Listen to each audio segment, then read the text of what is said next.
সহিংসতা ও অবরোধের ঘটনায় নেতিবাচক প্রভাব পড়ে খাগড়াছড়ির পর্যটনে। পূজার ছুটিতেও তাই পর্যটক শূন্য ছিল পার্বত্য জেলার পর্যটন কেন্দ্রগুলো। এতে ক্ষতিগ্রস্ত হয়েছেন পর্যটন নির্ভর ব্যবসায়ীরা। তবে এখন অবরোধ প্রত্যাহার করায় সব স্বাভাবিক হওয়ার আশা করছেন পর্যটন সংশ্লিষ্টরা। রূপায়ণ তালুকদারের পাঠানো তথ্য ছবিতে প্রতিবেদন। প্রতি বছর পূজার ছুটিতে পর্যটকে জমজমাট থাকত খাগড়াছড়ির পর্যটন স্পটগুলো, কিন্তু সম্প্রতি সহিংসতার ঘটনায় যায়নি কোনো পর্যটক। খাগড়াছড়ির মূল আকর্ষণ আলুটিলা পর্যটন কেন্দ্র সারা বছরই থাকে পর্যটকের আনাগোনা। সেই পর্যটন স্পটে পর্যটক হাতে গোনা কয়েকজন। যেভাবে পর্যটক থাকার কথা আমার মনে হচ্ছে যে সেইভাবে নাই। আমি আলুটিলায় ঘুরতে আসছি, কিন্তু এখানে কোনো মানুষ নেই, তাও আমার খুব ভালো লাগে। গত 27 তারিখ থেকে আগামী 4 তারিখ পর্যন্ত আমাদের 80 থেকে 90% বুকিং ছিল এবং খাগড়াছড়ি এই পরিস্থিতির কারণে আমাদের সব বুকিং গুলো ক্যান্সেল হয়েছে। আশা করছিলাম এই ছুটিতে আমাদের ভালো একটা ব্যবসা হবে, আপাতত আর এই ব্যবসা নাই। একেবারেই পর্যটক দেখা যায়নি খাগড়াছড়ি জেলা পরিষদ হর্টিকালচার পার্কে। অলস সময় কাটাচ্ছেন পর্যটন সংশ্লিষ্টরা। বিগত সহিংসতার কথা নিয়ে খাগড়াছড়িতে এখন পর্যটক শূন্য। আমরা চাই যে সুন্দর শৃঙ্খলা ভাবে পাহাড়ি বাঙালি আমরা বাইরে মিশে চলার জন্য, এতে আমাদের ব্যবসারও আরো সবারই লাভবান হবে বলে আমি আশা করি। আসলে আমাদের দেশটা অনেক সুন্দর প্রকৃতি। এই চট্টগ্রাম থেকে আসছে, জনমানবহীন পাহাড়ি তো সুন্দর, জনমানবহীন পাহাড়ি তো ভালো লাগে। আতঙ্ক ছিল, কিন্তু গত পরশুদিন আবার নিউজে দেখলাম যে এখন 5 তারিখ পর্যন্ত নিরাপদ আছে, কোনো অবরোধ থাকবে না। খাগড়াছড়ি পুলিশ সুপার জানান, পর্যটকরা এলে তাদের নিরাপত্তায় কোনো ঘাটতি রাখা হবে না। পর্যটকদের নিরাপত্তায় পুলিশ সবসময় প্রস্তুত।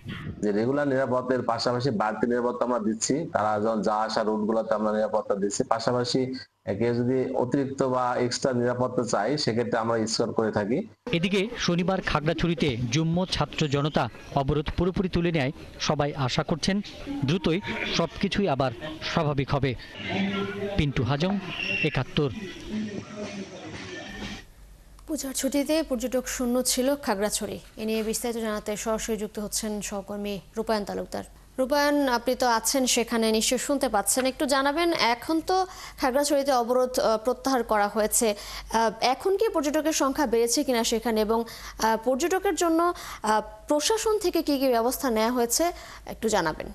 তিশা, আপনি যেমনটি বলছিলেন, বিগত এই যে খাগড়াছড়ি এক কিশোরীকে তুলে নিয়ে দর্শনের অভিযোগে যুম্ম ছাত্র জনতার ডাকা যে সড়ক অবরোধ চলছিল, সেই অবরোধ থেকে একটা এখানে সহিংসতা সৃষ্টি হয়। সেই সহিংসতা সৃষ্টির পর থেকে খাগড়াছড়ি পর্যটন খাতে প্রচুর প্রভাব পড়েছিল। যারা ঘুরতে এসেছিলেন তারা চলে গেছেন। মূলত এই পূজার ছুটিতে এখানকার যারা পর্যটক নির্ভর ব্যবসা করেন তারা আশা করেছিলেন একটা প্রচুর পর্যটক আসবেন এবং হোটেল মতগুলোতে প্রচুর বুকিং ছিল, কিন্তু এই যে একটা সহিংস ঘটনার কারণে পর্যটকেরা ফিরে যাওয়ার পর্যটক কেন্দ্রগুলো অনেকটা পর্যটক শূন্য। যেমন তিশা, আমি যদি বলি, এখানে যদি যে সরকারি ছুটি বাদ দিয়ে যে শুক্র শনি যে 2 দিন সাপ্তাহিক ছুটি থাকে, সেই ছুটির দিনগুলোতেও পর্যটক এবং স্থানীয় দর্শনার্থী ভিড় থাকেন পর্যটন স্পটগুলোতে।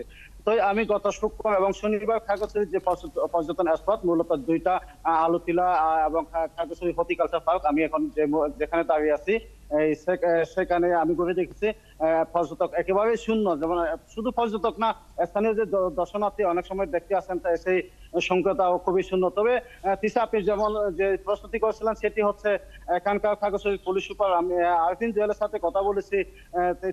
তিনি আমাকে জানিয়েছেন খাগড়াছড়িতে যারা ঘুরতে আসবেন তাদের জন্য পুলিশের অন্যান্য বাহিনীর সাথে পুলিশের নিরাপত্তা ব্যবস্থা করা হয়েছে বা করবেন, এরকম বিষয়টা আমাকে জানিয়েছেন। আর তিশা, যেহেতু আজকের থেকে অফিস আদালত খোলা এবং এই সাপ্তাহিক সপ্তাহটা শুরু হয়েছে, এখনো পর্যন্ত আমাদের পর্যটক চোখে পড়েনি।